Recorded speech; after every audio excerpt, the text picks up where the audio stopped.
산업기업 분석 먼저 진행을 할 거고요. 실적 발표는 최대한 콤팩트하게 발표 부탁드리겠습니다. 먼저 삼성 SDI 고정우 연구원입니다. 예, SDI 어제 2분기 실적 발표와 컨퍼런스 콜이 있었고요. 2분기 영업이익은 시장 컨센서스 상위에서 38억을 이제 기록을 했습니다. 저희 전망과 차이는 소형전지 쪽에서 전동 킥보드, 이바이크 수요 증가로 인해서 원형 전지가 예상보다 이제 판매가 좋았던 게 이제 차이였고, 비대면 수요 증가로 인해서 노트북, 태블릿 PC 이제 판매가 잘 되면서 편광 필름 판매가 이제 좋았다라는 게 또 다른 예상과의 이제 차이였습니다. 근데 이제 전기차용 전지는 자동차 고객사들의 이제 락다운 영향으로 이제 부진했고, ESS용 전지는 국내 ESS 수요는 이제 없었지만 미국 ESS 주문 증가로 인해서 이익은 턴어라운드에 이제 성공을 했습니다. 전일 컨퍼런스 콜에서 회사 측이 하반기에 전 사업부 실적 성장을 언급을 했고요. 특히 전기차와 ESS용 전지는 이제 성장이 클 것으로 이제 전망을 했습니다. 전기차는 이제 유럽 중심으로 이제 성장을 전망을 했고, ESS는 이제 해외 수요 중심으로 이제 성장을 전망을 했습니다. 그러나 이제 전기차용 영업이익은 SDI는 이제 테슬라 효과가 없기 때문에 3분기보다는 이제 4분기에 흑전을 전망 가능할 것 같고요. 그게 LG화학과는 이제 다른 점일 것으로 이제 볼 수가 있을 것 같습니다. 근데 실적은 3분기부터 어닝 개선이 클 것이고, 하반기 전체로 보면 상반기 대비 영업이익 성장률이 200%가 이제 넘을 것으로 보고 있기 때문에 하반기 실적 모멘텀 고려하면 매수 관점에서 접근 충분히 유효하다고 보고 있습니다.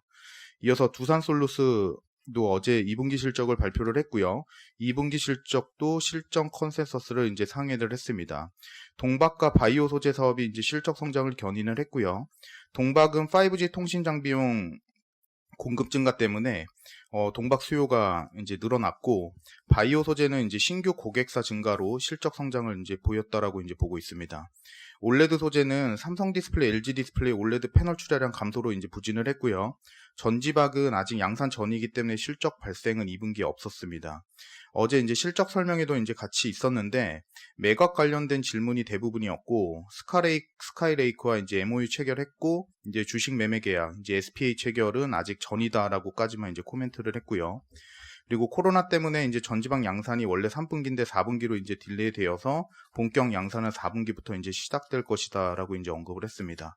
당분간 시장의 관심 자체는 매각 이슈와 이제 4분기 전지방 양산 여부에 이제 관심이 많을 것으로 저희 보고 있습니다. 이상입니다. 그동안 좀 ESS 쪽 뉴스 플로우가 좀 잠잠했었는데 이번에 좀 해외 쪽 나왔잖아요. 이게 해외에서 주로 어느 쪽이고 향후 좀 어떤 예전과 다르게 좀 변화 요인이 뭐가 있는지 좀 부탁드릴게요. 저희 지난번 이제 환경 보고서 쪽에 이제 신재생 에너지 파트 쪽에서도 이제 말씀드린 것처럼 국내보다는 이제 해외 쪽, 그러니까 특히 이제 미국, 호주 중심의 전력용 수요가 좀 긍정적이다라고 이제 볼 수 있을 것 같고요. 그 수요가 긍정적인 거는 이제 전기차 부분과 동일하게 이제 정책 효과가 조금 많이 작용된다라고 약간 볼 수 있을 것 같습니다.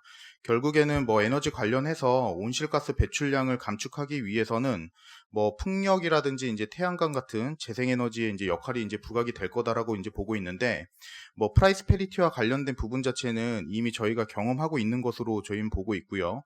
결국에는 태양광 풍력의 수요 확대로 인해서 에너지를 저장해야 되는 어떤 수단이라는 게 필요한데, 그게 이제 저희가 알고 있는 게 이제 ESS입니다. 그래서 ESS의 설치 자체는 지금 해외 중심으로 이제 증가하고 있고요.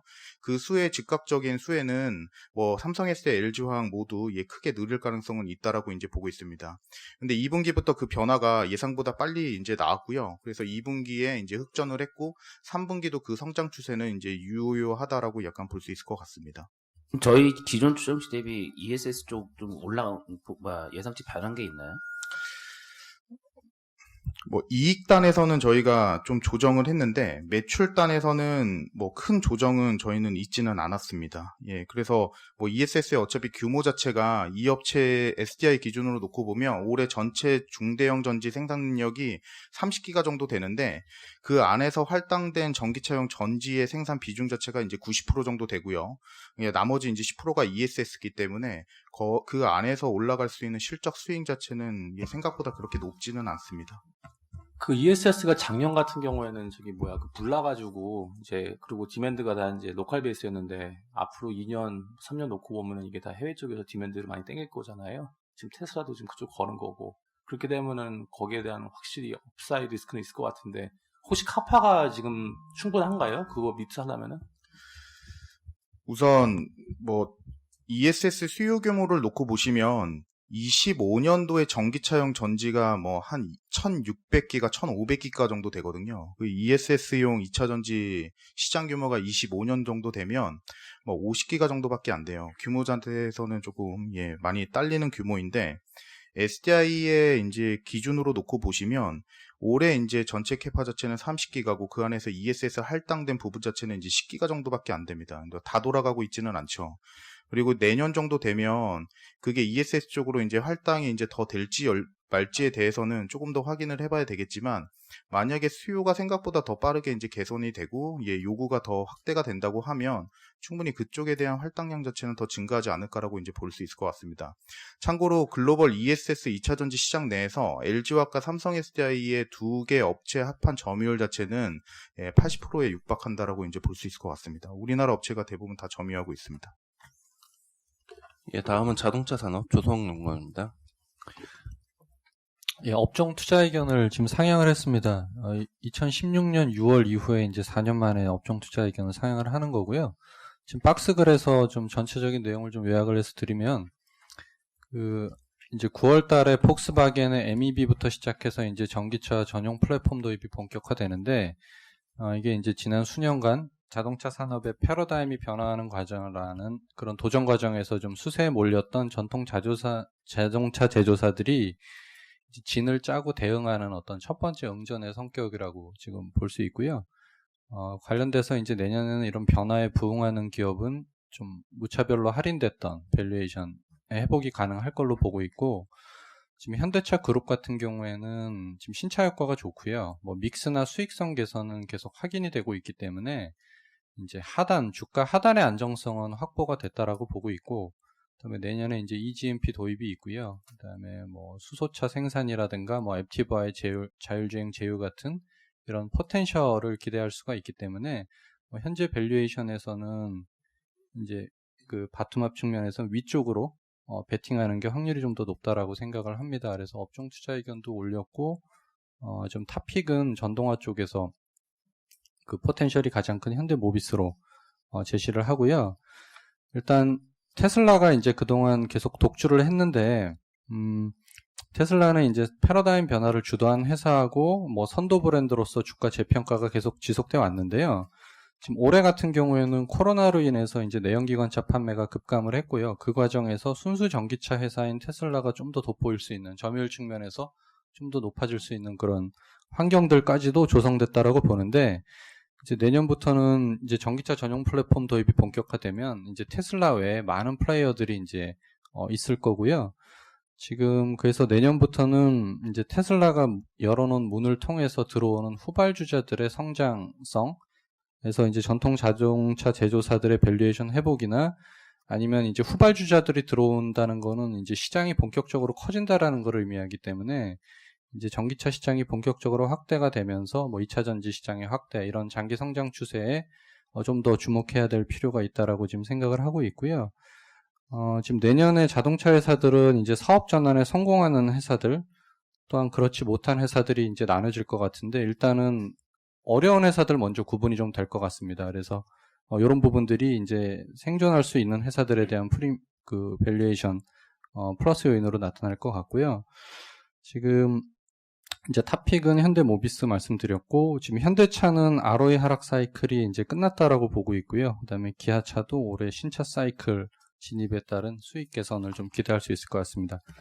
안에 표 몇 가지 좀 설명드리면요. 3페이지의 그림 4번인데요. 지금 테슬라 시가총액이 3천억을 넘어갔다가 이제 왔다 갔다 하고 있는데, 지금 대략 한 2,860억 달러 정도 되니까요. 어제 빠진 거 한 4% 정도 감안해야 되는데 대략 2,800억 달러 정도 됩니다. 그래서 이제 가장 높은 시가총액을 가진 회사가 됐는데, 지금 이 페이지의 표 1번을 보시면 지금 이제 분기 매출액이 한 60억 달러 정도 되고요. 순이익이 한 1억 달러 정도 됩니다. 2분기 기준으로. 이걸 단순 애뉴얼라이즈 하면 매출액은 240억 달러고 순이익은 한 4억 달러 정도 되는데, 매출액 기준으로는 PSR이 한 10배 정도 되는 거고요. 지금 주가가. 그다음에 순이익은 내년에 한 분기 한 2억 달러씩 2배로 난다라고 해도 지금 8억 달러니까요. 지금 3천억 달러 시총 기준으로 보면 한 300배 정도 됩니다. 그래서 이제 주가 측면에서 보면은 이제 가볍게 움직일 수 있는 단계는 조금 지나가지 않았을까라는 생각이 좀 들고요. 올해 좀 좋은 환경이었다라는 게 그림 5번 보시면 이게 중국 시장에서 테슬라의 전기차 마켓시어인데 2월 달 같은 경우에 3,900대 팔았고요. 6월 달에 이제 15,000대 정도를 팔았는데 마켓시어는 이제 2월 달이 오히려 높죠. 그러니까 단편적인 예인데 어떻게 보면은 올해 테슬라가 마켓시어 측면에서는 가장 돋보일 수 있는 환경들이 아마 올해였을 가능성도 좀 있다라고 좀 생각을 하고 있습니다.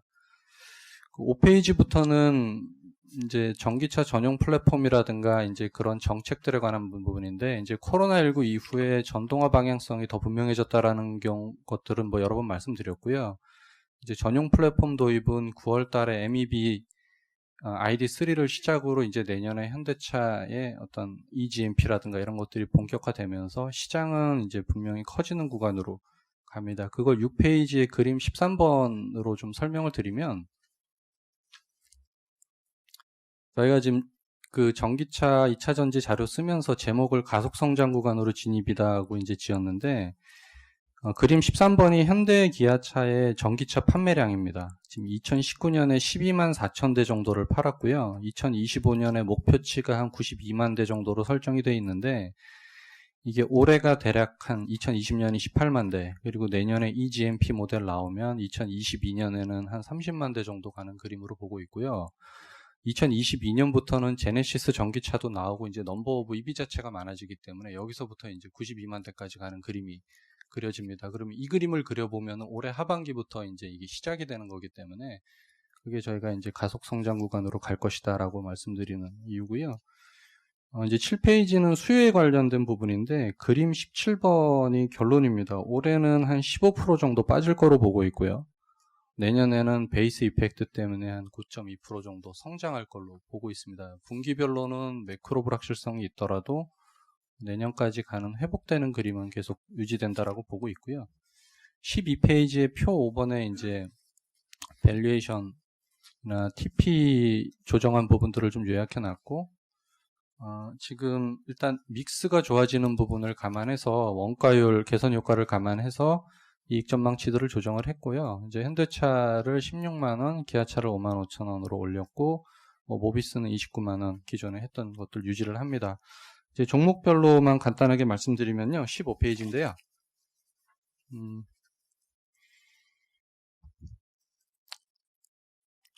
현대차 목표가를 16만원으로 올렸고요. 아래쪽에 보시면은 그 ROE 사이클입니다. 2012년에 이제 20%까지 갔던 ROE가 계속 빠졌고요. 뭐 최근 2년 동안은 왔다 갔다 했는데 이게 이제 올라가는 방향으로 이제 틀어질 거다라고 보고 있기 때문에 이제 밸류에이션 회복 과정이 계속 될 것 같고요. 하반기 기대해 볼 수 있는 거는 이제 신차 수출이 본격화되면서 수출의 ASP가 올라가는 부분, 그리고 내년에 이제 그 제너시스 런칭, 글로벌 런칭, 그리고 eGMP 같은 것들을 좀 들 수 있을 것 같습니다. 내년에 영업이익은 한 5조 정도 달성할 수 있을 걸로 지금 예상하고 있고요. 20페이지의 기아차는 지금 어저께 카니발이 출시가 됐습니다. 지금 지난해 출시된 K5랑 소렌토가 굉장히 좋고요. 어제 카니발이 출시가 됐는데 카니발은 독점이기 때문에 실패 가능성 자체가 없는 차고요. 뭐 연말에 스포티지까지 나와서 이게 내년에 풀로 돌아가는 가장 좋은 사이클로 지금 진입을 하기 때문에 지금 기아차는 이런 주력 RB 모델의 신차 사이클, 그리고 당장은 좀 인도가 어렵지만 인도에서 대기 수요를 가지고 있는 상태이기 때문에 인도 시장이 안정화됐을 때 스윙이 좀 커질 수 있는 그런 포텐셜을 가지고 있다라고 보고 있고요. 이제 마지막으로 25페이지 현대 모비스 말씀드리면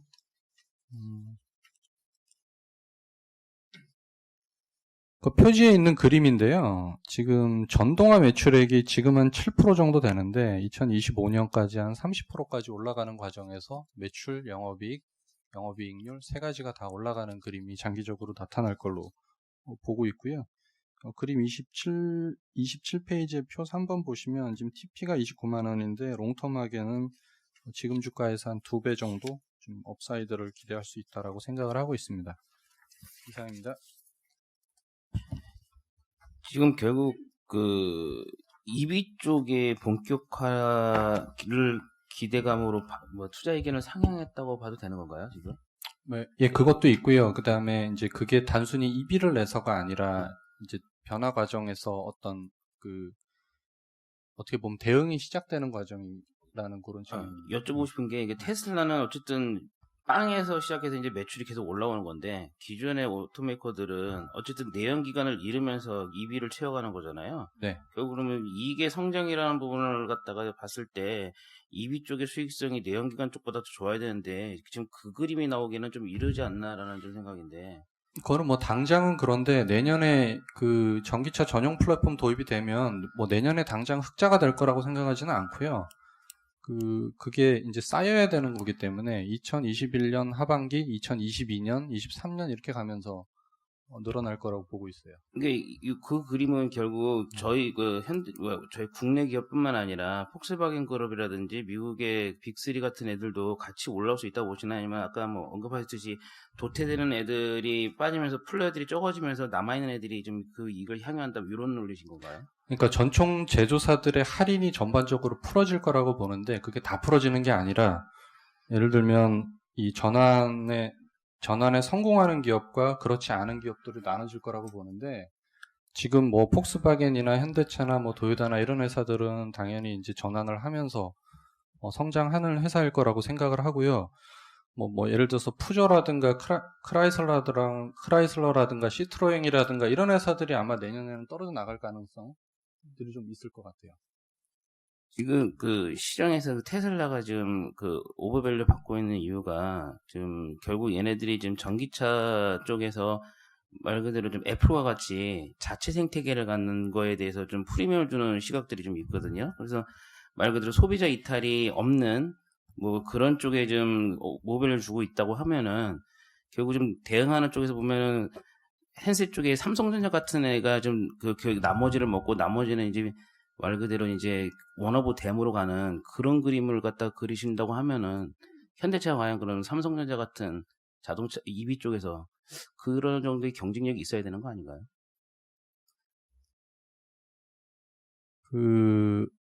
테슬라 지금 얘기한 게 테슬라가 지금 주가 재평가를 받아온 이유고요. 근데 이제 제가 볼 때는 선도 기업으로서 시장을 열었고 방향을 잡고 하는 과정 그러니까 주식 시장 측면에서 보면은 테슬라는 선도적으로 할 수 있는 일을 상당히 많이 한 것 같고요. 제가 볼 때는 이제 테슬라가 아까 여기 설명했지만 테슬라가 열어놓은 문으로 이제 후발주자들이 이제 왕창 들어오기 시작을 하면서 시장은 본격적으로 커지는 건데 그러면 테슬라의 멀티플을 더 올리는 게 확률이 높은지 아니면 후발주자들이 메이크업하면서 밸류에이션을 디스카운트를 푸는 게 더 기대 수익률 측면에서 좋은지에 대한 선택이거든요. 근데 현대차나 뭐 폭스바겐 같은 회사들은 뭐 이제 위로 갈 수 있는 확률이 좀 더 높은 회사라고 좀 생각을 하고 있어요. 예, 저 외부 일정들이 있어서 바로 순서를 진행하겠고요. 다음은 이제 한국항공우주 최진명 연구원입니다. 네, 항공우주를 말씀드리겠습니다. 일단 어제 실적이 좀 실망스럽게 나왔습니다. 그 2분기 매출은 7,211억 원. 저희가 코로나 사태 영향을 좀 받을 거라고 생각했기 때문에 예상 범위에서 크게 벗어나진 않았는데요. 그 영업이익에 크게 차이가 났습니다. 그 당사라든지 시장에서는 대략 한 1,100억 정도의 이익을 내지 않을까라고 이렇게 생각을 했는데 영업이익이 612억 원이 나왔습니다. 그 수치가 왜 중요하냐 하면 우리가 2분기에 694억의 지체상금 환입을 예상을 했기 때문에 사실 이 금액보다는 높은 숫자가 나와야 경상적으로는 흑자가 나왔다라고 이게 생각을 할 수 있는데 결론적으로 얘기를 드리면 이 일회성 이익을 제거하고 보면 적자가 발생한 거나 마찬가지라고 이렇게 해석될 여지가 있기 때문입니다. 물론 우리가 일회성 비용도 발생이 있었기 때문에 이걸 감안해야 된다고 보실 수도 있는데 이것까지 감안을 해도 우리가 2%대 이익이 나온 거라고 이렇게 볼 수 있고요. 방위사업적이 통상 4에서 6%대 OPM이 나오는 걸 우리가 생각을 하면 사실상 기체부품 사업이 적자가 나온 게 확실하다라고 이렇게 볼 수 있겠습니다. 그래서 이러한 것들이 코로나 사태가 지금 현재 진행형이기 때문에 3분기나 4분기도 우리가 기존에 생각했던 것보다는 눈높이를 훨씬 낮춰야 될 것 같다라고 이렇게 생각을 하고요. 우리가 2분기 중에만 그 기체 부품 관련 매출이 전년 동기 대비 41.7% 거의 반토막 가까이 감소했다는 점을 생각했을 때 우리가 하반기나 내년에 대한 전반적인 추정치도 하향할 수밖에 없을 것 같습니다. 그래서 이익 전망을 다시 조정했을 때 결론적으로 얘기를 드리면 2021년 EPS 전망치는 대략 18% 정도 하락합니다. 여기에 맞춰서 목표 주가를 기존에 35,500원에서 25,000원으로 하향을 했고요. 그 현재 거래 주가와 비교했을 때 상승률이 상당히 제한되기 때문에 투자 의견을 홀드로 하향했습니다. 이상입니다.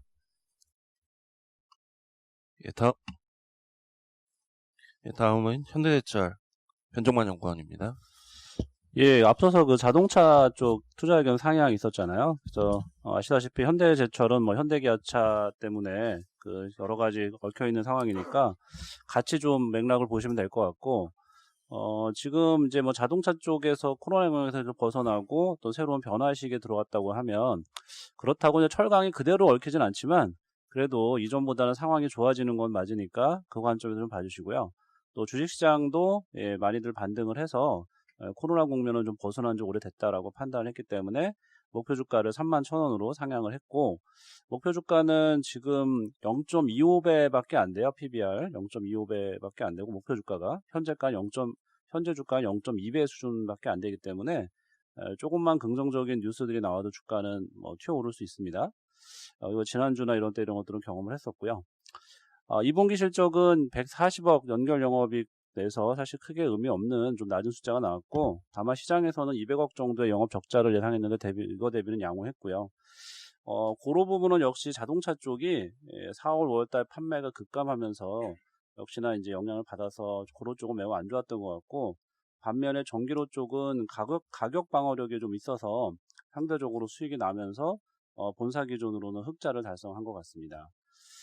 연결 영업이익 보면 올해는 한 617억을 부진하고요. 이건 어쩔 수 없는 상황이었고, 내년 되면 한 3,900억 정도, 후년에 4,000억을 좀 넘길 것 같은데 2019년 수준으로는 복귀할 것 같습니다. 분기별로 보면 3분기는 2분기랑 큰 차이 없어 보이고요. 4분기는 600억대인데 이것도 뭐 예년 수준에 비하면 매우 낮은 수준이고, 그래서 올해는 좀 회복 국면에 좀 바닥은 좀 완만하게 지나고 있다 해서 점진점 회복이 기대되고, 특히 현대제철의 수익성의 상당 부분을 좌우하는 자동차 부분에서의 바닥을 탈출한다고 하면 좀 장기적으로는 좀 주가도 이제 바닥을 지나서 좀 동반 상승할 수 있는 국면으로 아주 느리지만 시작된 거 아닌가 생각을 하고 있습니다. 이상입니다. 예, 다음은 대한유화 황유식 연구원입니다. 네, 2분기 실적 발표 있었고요. 그 영업이익이 724억 원 기록해서 예상했던 것보다 이제 높은 수치가 좀 나왔습니다. 주된 이유는 이 저가 원료 효과가 좀 가장 컸던 것 같고요. 그리고 이제 HDP, PP 수요가 상당히 좀 견조했기 때문에 전체적인 실적이 양호하게 좀 나왔다라고 판단을 하고 있습니다.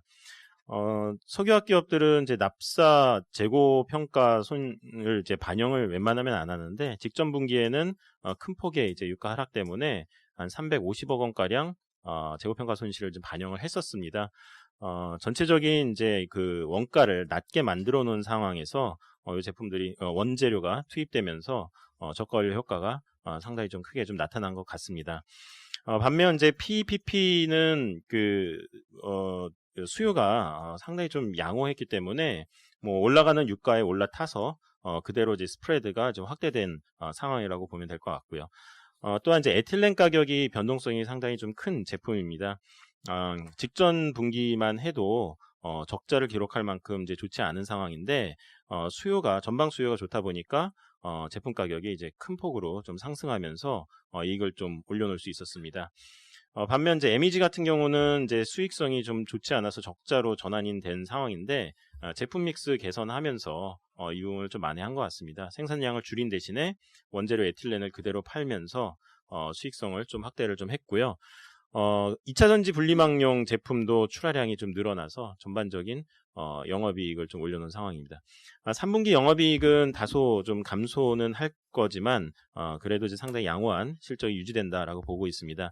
일단 저가 원료 효과가 소멸되는 효과가 가장 크고요. 반면 이제 그 제품 수요는 지속적으로 좀 강세가 유지되면서 한 510억 원 영업이익을 예상을 하겠습니다. EV용 쪽 그 분리막 수요가 지금 크게 좀 늘고 있는데요.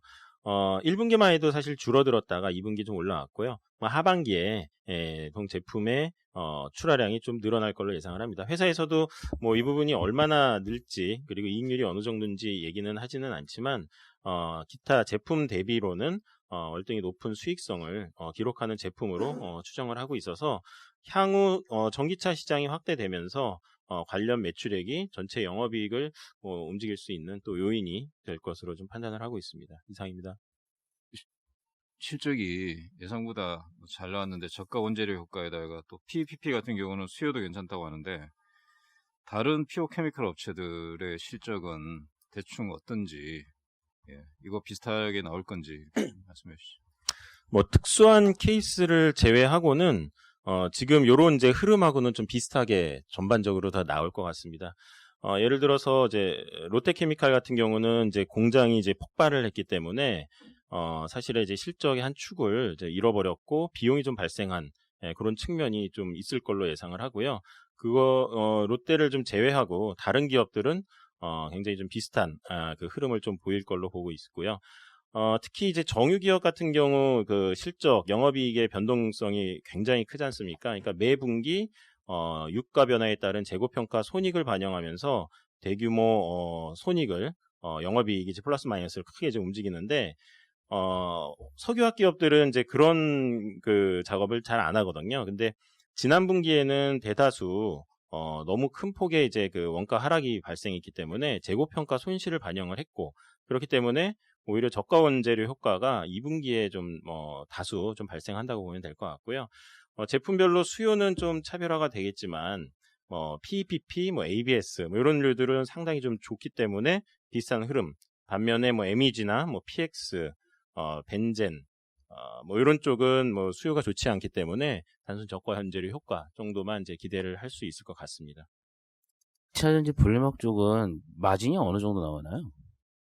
여기도 이제 원재료에 따라서 좀 변동성은 있는데, 예를 들어서, 사실 이 부분이 이제 회사에서도 이제 크게 좀 얘기를 잘 안 하는 상황인데, 마진율이 이제 기존의 이제 PE 제품에 비해서 한 20% 포인트 정도 높다고 보시면 될 것 같아요.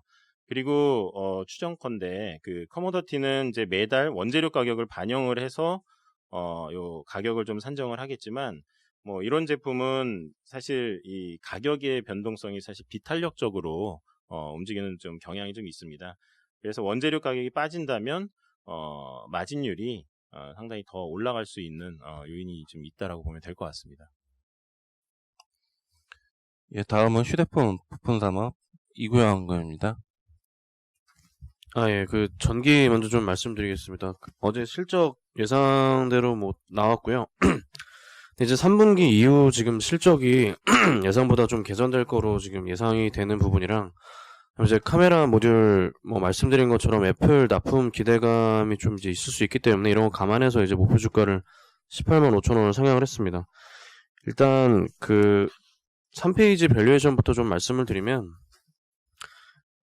이제 실적 상향 조정도 있지만, 지금, 기존에 이제 카메라 모듈 같은 부분은 글로벌 피어 평균 정도에서 한 10% 정도 할증한 수준을 저희가 이제 원래 주고 있었는데, 최근에 이제 언론에 계속 나오고 있는 것처럼, 애플 같은 업체들까지 이제 다변화 가능성이 충분히 있기 때문에 20%로 좀 할증을 해서 높인 부분이 있고요.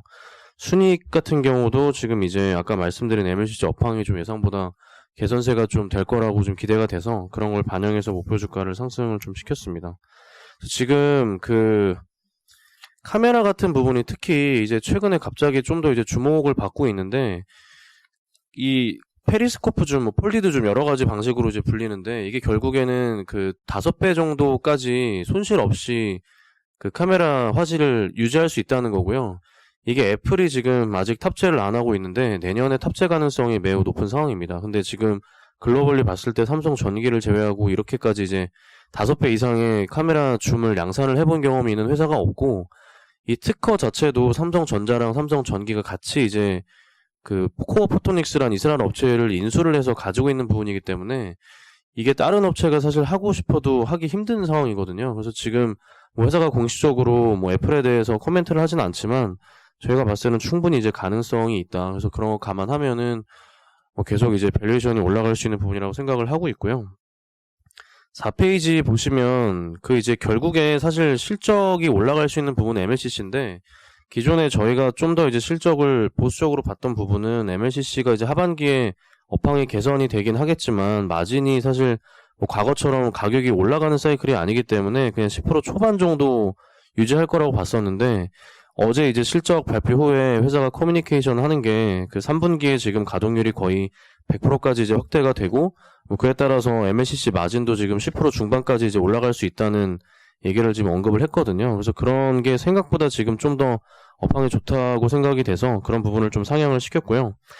이게 이제 결국에는 IT 수요가 어차피 내년에 이제 회복이 될 거라서 업황이 좋아질 수밖에 없는데, 그 중에서 특히 이제 5G 스마트폰 침투율이 내년에 계속 이제 올라갈 거기 때문에 MLCC 대당 탑재율이 늘어날 수밖에 없다. 그래서 저희가 계산을 해봤을 때 그 스마트폰 수요 회복이랑 이 5G 침투율 확대에 따른 MLCC 출하량 증가만 15% 정도가 나와요. 그래서 이게 나머지 전장이나 다른 IT 쪽에서 수요 개선이 좀 더 일어나면 업황이 내년에 좀 더 이제 타이트해질 가능성이 높다. 그래서 전기가 이제 거기에 따른 수혜를 좀 입을 거로 기대가 되고요. 그걸 반영해서 좀 그 실적이랑 목표 주가를 상향했다고 보시면 될 것 같습니다. 그다음에 이제 휴대폰 IT 부품 산업까지 이어서 좀 말씀을 드리면, 어제 이제 6월 데이터가 발표가 됐는데요. 저희가 이제 뭐 얼마 전부터 인도 쪽에서 그 중국과의 이제 갈등 때문에 삼성전자의 반사 수혜가 기대가 된다고 말씀드렸었는데, 실제로 이게 좀 확인이 됐고요. 뭐 글로벌 스마트폰 수요도 예상보다는 좀 괜찮았지만 특히 이제 삼성전자 같은 경우가 인도에서 점유율이 5월에 17.5%에서 지금 26%까지 드라마틱하게 개선이 됐습니다. 그래서 뒤에 이제 3페이지 그림 3번 보시면 중국 업체들이 최근에 뭐 80%대까지 올라왔다가 거의 10% 이상 지금 6월 달에 감소를 했거든요. 근데 이게 지금 뭐 7월, 8월 앞으로도 계속 어느 정도 이어질 수 있는 부분이라서, 전자가 최근에 이제 모바일 쪽에 긍정적으로 계속 말한 이유가 이런 것들이 분명히 있는 것 같고, 미국도 주요 시장인데 여기서도 지금 전년비 증가세가 확인이 돼서 전자한테 이제 여러모로 좀 긍정적인 상황이 연출이 되고 있다. 화웨이도 말씀드린 대로 계속 이제 유럽이나 기타 시장에서 그 미국 제재 때문에 좀 안 좋은 상황이기 때문에 전자가 이제 올해 하반기에 점유율을 많이 올라가면서 내년에 이제 회복이 됐을 때 생각보다 좀 좋을 가능성이 크다고 지금 판단이 됩니다. 그래서 관련된 이제 업체들이 전반적으로 좋을 것 같고, 당장 이제 전자 쪽 벤더들을 보면은 8월 5일날 지금 노트 20이랑 갤럭시 폴드 2 공개가 있기 때문에 그런 모멘텀까지 같이 이어질 거로 좀 기대가 되고요. 저희는 관련해서 삼성 전기랑 KH바텍, 세경 하이테크, 파인테크닉스 이런 업체들이 좀 좋지 않을까 이렇게 생각을 하고 있습니다. 예, 원래 순서대로 돌아가가지고요. 글로벌 월보 좀 말씀을 드리도록 하겠습니다. PPT 양식으로 된 하드카피를 좀 참조를 해주시고요. 일단은 2페이지와 3페이지를 봐주시면은 저희가 요약을 좀 새로 추가를 했습니다. 2페이지는 이제 시장별 투자 의견, 그리고 3페이지에는 탑다운 관련 종목을 좀 첨부를 했으니까 이런 부분을 좀 참고를 해주시길 부탁드리겠고요. 최근에 이제 시장에서 질문들이 많은 게 이제 유럽 주식들이 급등을 하다 보니까 미국에서 유럽으로 좀 갈아타야 되는 것들이 아니냐라는 질문들하고 미국의 이제 성장주에 대한 모멘텀이 좀 약화되고 있는 건 아닌지에 대한 판단을 해달라라는 요청들이 상당히 많습니다. 일단 유럽 쪽부터 좀 말씀드리면은, 결론부터 말씀드리면 과도하게 기대감만으로 이제 주가가 급등한 측면들이 있기 때문에 다소 조정의 가능성을 열어둘 필요가 있겠다라고 좀 판단을 하고 있고요. 일단은 그 정책에 대한 기대감들이 상당히 높아졌는데, 일단 유럽 그 회복 기금 같은 것들은 어떤 재정 통합으로 가는 거기 때문에 중장기적 측면에서 상당히 긍정적으로 볼 수는 있겠지만, 15페이지에서 봐주시는 것처럼 금융 지표들이 좀 과도하게 빠르게 반영된 그런 측면들이 있다라고 좀 판단을 하고 있습니다. 그와 이와 더불어서 정책에 대한 규모도 이렇게 크지 않은 그런 상황들이다라고 좀 해석이 될 것 같고요. 두 번째로는 이제 독일 경기가 예상보다 좀 빠르게 반등하고 있어서 독일의 경기가 턴어라운드 하면 이제 유럽 쪽이 좋아지지 않겠냐라는 기대감들이 상당히 높은데요. 여전히 독일의 경기 측면들을 좀 봐주시면은 실업 문제들이 좀 지속이 되고 있고 대외 수요 개선세가 느리다라는 점을 좀 감안해 보면 독일의 경기 회복세도 지금 V자형 반등이 나타났지만 점차 개선 속도는 둔화될 가능성들이 높다라고 좀 보고 있습니다. 그렇기 때문에 유럽 주식시장 같은 경우에서는 펀더멘탈 대비 급등한 측면들이 있기 때문에 다소 조정의 가능성을 좀 열어둘 필요가 있겠다라고 좀 보고 있고요. 반대로 이제 미국 쪽 같은 데를 좀 봐주시면은 지금 정책에 대한 논의들이 좀 의회에서 지속이 되고 있는 상황들입니다. 25페이지를 좀 봐주시면은 8월 초반까지는 늦어도 추가적인 정책들이 시행될 가능성들이 높고 그 이후에는 정책에 대한 기대감들이 다소 완화될 가능성들이 높겠지만 상대적으로 유럽 대비 미국이 아직까지는 좀 안정적이다라고 좀 보고 있습니다. 25페이지 왼쪽에서 봐주시는 것처럼 미국과 유럽의 상대 주가는 상대 EPS 추이와 같이 궤를 같이 하고 있는데 최근에 실적에 대한 모멘텀들이 유럽보다는 미국이 상당히 긍정적인 상황들이거든요. 그렇기 때문에 전체적으로는 유럽보다는 미국 주시장을 여전히 선호하고 있겠다라고 좀 말씀을 드릴 수 있을 것 같고 마지막으로 이제 26페이지에서 좀 봐주시면은 미국에서는 코로나 2차 확산이 최근엔 다시 좀 슬로우해지는 그런 모습들이지만 여전히 좀 우려감들이 높은 상황들입니다. 이런 상황들에서는 성장주보다는 방어주가 조금 더 긍정적이다라고 좀 보고 있고요. 그리고 실적 전망이라든지 낮은 금리 수준 같은 것들을 감안해보면 가치주보다는 성장주가 좀 양호한 흐름들을 이어가지 않겠나라고 좀 판단이 돼서 유럽보다는 미국 그리고 미국 주식시장 안에서는 성장주와 방어주 중심의 포트폴리오를 구성하는 게 어떻겠나라고 좀 말씀을 드리고 있습니다. 다음으로 중국 부분입니다. 30페이지부터 보시겠습니다. 7월 중국 주식시장 강세는 정부의 유동성 공급과 자본시장 개혁의 가소화의 결과라고 판단합니다. 각 자금 유형별 상황을 2015년이랑 비교해보면 외국인 자금의 영향력이 확대되었고 개인 자금의 유입은 아직 초기 단계에 있습니다.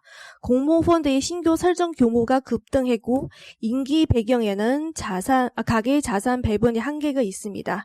마지막으로 이퀴티 자산 투자 비중 상향 조정에 따라 보험사의 대기 자금 규모는 상당한 것으로 판단합니다. 다만 74페이지를 보시면 단기간 주가 과열 시 확대될 정부 모니터링 강화 스탠스, 미중 갈등 격화 등이 부단 요인입니다. 단기적으로 변동성 확대 장세가 지속될 것이고 1차 저항선은 3,500포인트 선으로 판단됩니다. 오히려 4분기로 갈수록 리스크 요인 완화, 14차 5개년 계획 모멘텀 등 이런 대기 자금 요인 등에 따라서 주가 반등 가능성이 조금 더 높을 것으로 판단됩니다. 이상입니다. 네, 이어서 가치주하고 네.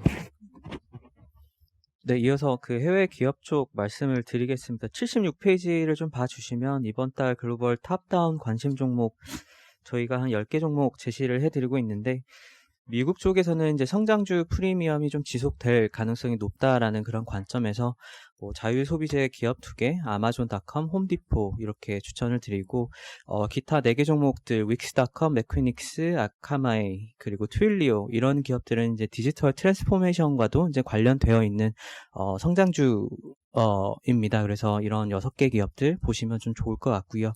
중국 쪽에서는 이제 소비 회복과 이제 IPO 증가와 관련된 그런 기업들을 좀 보시면 좋을 것 같아서 소비 관련 기업은 메이디그룹, 알리바바 그리고 IPO 증가와 관련된 수혜주는 이제 텐센트, 중신증권 이런 기업들을 추천을 드리고요.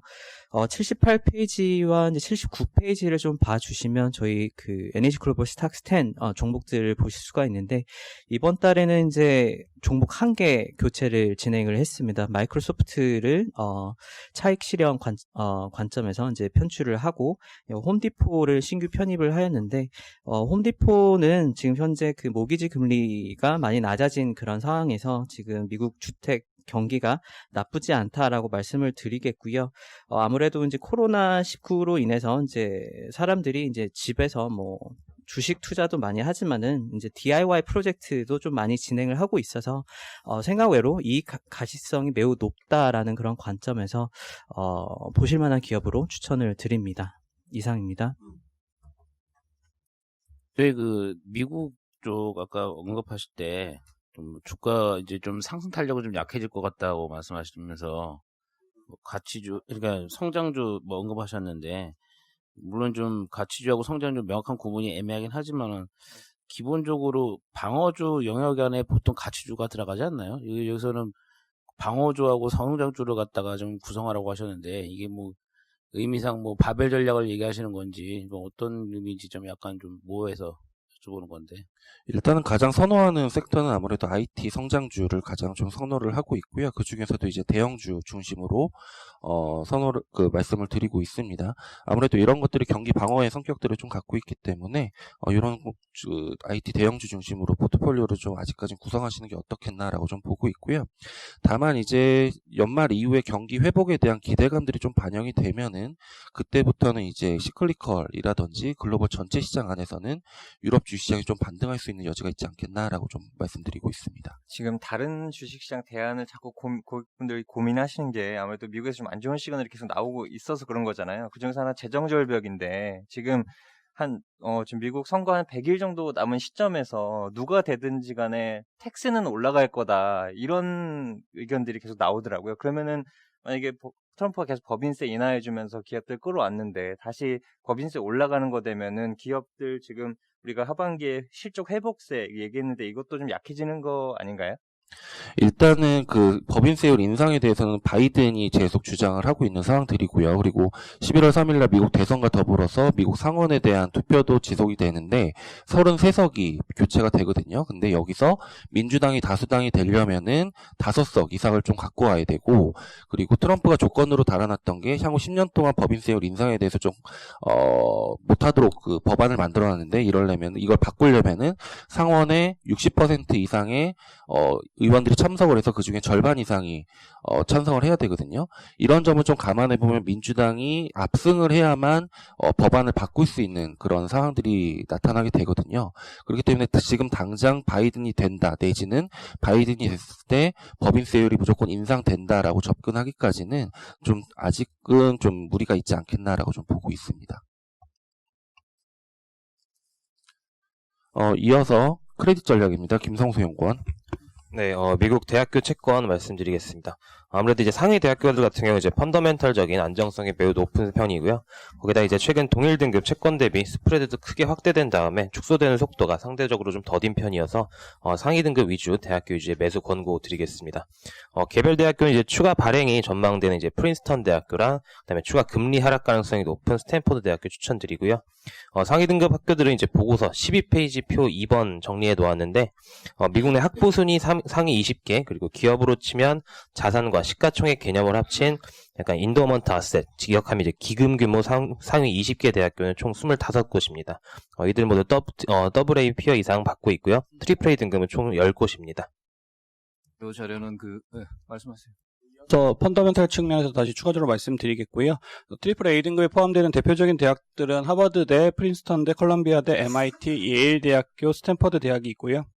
최근에 좀 수익성 둔화 추세를 좀 보이고 있긴 하지만 말씀드린 트리플 A 등급 대학교 같은 경우에는 압도적인 MM대로 오른쪽 보시는 바와 같이 압도적인 기금 규모와 꾸준한 증가세 그리고 높은 입학 경쟁률, 꾸준한 기부금 유입 등으로 인해서 급격한 저하 가능성은 좀 낮은 것으로 판단을 하고 있습니다. 또한 양호한 재무구조와 유동성으로 크레딧 이벤트 발생 가능성도 좀 낮은 것으로 판단되고 있기 때문에 보고서에 첨부되어 있는 프린스턴대, 스탠포드대 같은 경우에는 동일 등급인 하버드 대학 대비해서 금리 매력이 좀 있다라고 판단하고 이에 따라서 매수를 권고드리는 바입니다. 이상입니다. 이 자료는 사실 이제 미국 대학교 채권 분수 광고는 아마 제일 처음 나온 자료고요. 지금 실제로 기관들이 미국 대학 크레딧물 투자들을 꽤 하고 있습니다. 그래서 거기에 대응하는 이런 자료라고 보시면 되고 아마 연기금들이나 이런 쪽으로도 아마 꽤 수요가 있을 겁니다. 예. 아니 근데 그 시장 규모가 상반기 100억 불 가량이면은 굉장히 마이너한 시장 아닌가요? 이게 좀 우리 국내 투자자들 투자가 가능한가요, 이게? 이제 연초에는 거기 발행물 위주로 투자를 많이 한 걸로 알고 있습니다. 사모 형태로 발행이 많이 되기 때문에 최근에 보험사 위주로 투자 많이 했던 걸로 저희는 파악하고 있습니다. 제가 몇 개 기관을 만나보니까 실제로 꽤 투자가 되고 있고요. 그러니까 이 일반 크레딧물에 비교를 하면은 오히려 이제 등급이나 이런 게 더 높을 수가 있거든요. 예, 그래서 좀 많이 찾는 것 같습니다. 예, 다음은 원자재 전략 황병진 연구원입니다. 네, 원자재 말씀드리도록 하겠습니다. 금주 월요일에 발간했던 은 관련한 보고서와 연결선상에 있다라고 일단 보시면 될 것 같고요. 금 관련 내용입니다. 금 가격도 이번 주 들어와서 2011년 8월에 기록을 했던 온스당 1916달러를 상회를 하면서 사상 최고가를 연일 경신하고 있는 상황입니다. 기술적으로 보면 저희가 이제 과거에는 경험해 보지 못했던 그런 가격 레벨로 계속 좀 진입을 했다라고 좀 보고 있고요. 이런 측면에서는 저희가 12개월 관점으로 금 가격에 대해서 목표치를 제시했던 부분이 온스당 2,000달러였었기 때문에 거의 목표까지 다 예상보다 좀 빨리 도달하고 있는 상황이다라고 좀 말씀을 드리는데, 결국 향후에 그럼 금 가격에 대해서 어떻게 볼 거냐라고 하는 부분에서 결론을 말씀드리면, 금 가격의 방향성이라고 하는 부분이 강세 전망은 여전히 유효하다, 그리고 상승 여력도 여전히 충분하다라고 좀 말씀드리고요. 금 가격의 목표치를 기존의 2,000달러에서 12개월 목표치를 온스당 2,200달러까지 상향 조정하도록 하겠습니다. 금 가격은 결국은 미국 연준을 중심으로 한 통화정책의 방향성을 저희가 보셔야 된다고 일단 말씀드리고요. 결국은 내일 새벽까지 미국 연준의 7월 FOMC가 예정이 되어 있지만, 결국은 FOMC에서도 이런 통화정책 완화 기조 자체에서는 변화가 없을 거다라고 일단 보고 있고, 상당 기간 수용적인 통화정책을 유지하게 된다라고 보면, 결국 안전자산이면서도 인플레이션 해제 자산인 기금속 섹터의 투자 매력은 여전히 유효하다라고 좀 보고 있습니다. 그럼 저희가 명목적으로는 그런 2,000달러 정도 수준까지, 2,000달러 정도 수준의 금 가격이 도달하게 되면, 심리적으로 투자자들 입장에서는 단기 차익 매물을 사실상 좀 유입을 시킬 수 있다라고 일단 보는데, 페이지 3페이지로 가셔서, 그러면 저희가 명목 금 가격은 단기 레벨 부담에 이제는 좀 직면할 수 있다고 보는 반면에, 그런 화폐 가치적인 측면으로 볼 수 있는 그런 실질 금 가격은 어느 정도 수준까지 올라갈 수 있을까를 좀 살펴봤고요. 제가 미국의 CPI를 좀 역산을 해서 결국 6월 CPI를 기준으로 해서 그런 과거의 그런 물가 기준으로 그런 금 가격의 그런 실질 금 가격을 좀 봐보면 1980년도 당시에 금 가격이 2,163달러까지 올라갔던 경험이 있고요. 2011년 8월 달에 금 가격이 월말 기준으로 1,831.95달러였을 때 실질 금 가격이 2,080불 정도였던 걸 감안하면 저희가 역대 사상 최고 명목 금 가격이 1,916불이었던 것을 대입을 해보면 약 2,200달러까지는 볼 수 있다라고 좀 말씀드리겠습니다. 그럼 이번 사이클에서도 결국은 통화정책 완화 기조가 유효하고 안전자산의 컨셉 그리고 인플레이션 해지 자산으로서의 그런 투자 매력 자체가 여전히 유효하다고 보면 2,200달러까지는 상승 여력을 좀 열어둬도 되지 않을까라고 좀 보고 있고요. 하지만 최근까지 사실상 금 가격이 상승세를 달려왔던 것보다는 상승 그런 폭 자체는 서서히 좀 둔화되면서 좀 올라가지 않을까라고 좀 보고 있습니다. 이상입니다. 2,200 숫자의 근거. 저희가 이제 금이라든가 아니면 은을 투자하는 그런 투자 요인 자체가 결국은 저희가 글로벌 경기 사이클 중에서 숫자의 근거를 말씀해 달라고요. 물가 조정에서 결국 향후에 저희가 인플레이션 해지 자산으로서 금에 투자하게 된다라면 지금 물가가 여기서부터 추가적으로 더 개선되는 과정에서는 그래도 과거 고점 정도까지는 갈 수 있지 않을까라고 좀 보고 있습니다. 그 연준의 그 질문이 있는데요. 예, 그 연준의 그 무능함을 갖다가 어떻게 보면은 짚어가는 게 이게 금이잖아요. 은과 비트코인. 근데 그 세 개 놓고 봤을 때 은이 지금 요즘에 많이 튀는 게 그 실망감과 플러스 앞으로 이코노미가 튈 수 있다는 것까지 전복해가지고 가는 건데 은 실버 그리고 골드 실버 레이쇼는 지금 어떻게? 전 더 빠진다라고 일단 월요일날 말씀드렸고요. 네. 60배까지는 저희가 일단 목표로 할 수 있다라고 일단 봅니다. 그럼 결국은 저희가 2,000달러 기준으로 골드 실버 레이쇼 60배를 가늠했을 때는 목표가 그래도 적정 가격이 33.33달러까지 말씀드릴 수 있다라고 일단 말씀드렸는데 결국 2,200달러 정도를 일단 봐서 60배까지 보더라도 약 36달러 정도. 그래서 저희가 장기적으로 목표하는 35달러 정도까지는 은 가격을 볼 수 있다라고 말씀드립니다. 이상 모닝미팅 마치도록 하겠습니다.